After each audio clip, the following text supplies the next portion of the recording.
À quelques encablures du coup d'envoi des travaux du 31e sommet arabe, prévus les 1er et 2 novembre de l'année en cours, et à l'approche de ce rendez-vous qui constitue sans nul doute une étape majeure dans l'action arabe commune, Alger finalise les derniers détails et envoie les premières invitations.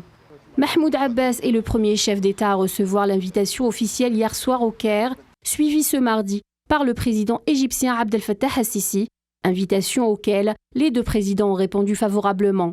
La cause palestinienne sera la pierre angulaire du sommet arabe d'Alger. En mettant la Palestine à l'honneur, l'Algérie réitère son engagement constant à soutenir les droits légitimes du peuple palestinien et son aspiration au rôle actif de la Palestine dans la réussite de cet important rendez-vous arabe. L'Algérie est consciente que la solution à 2 États ne sera mise en œuvre que si la cause palestinienne reconquiert sa centralité et que toutes les capitales arabes parlent d'une même voix. L'unification des rangs et l'entente seront le leitmotiv et l'objectif suprême du sommet d'Alger. Ce n'est qu'à cette condition que les pays arabes pourront aussi faire avancer sur l'échiquier mondial les questions qui leur sont essentielles.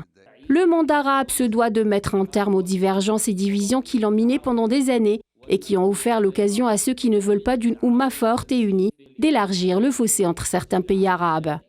Ce sommet est salutaire pour le devenir de la région.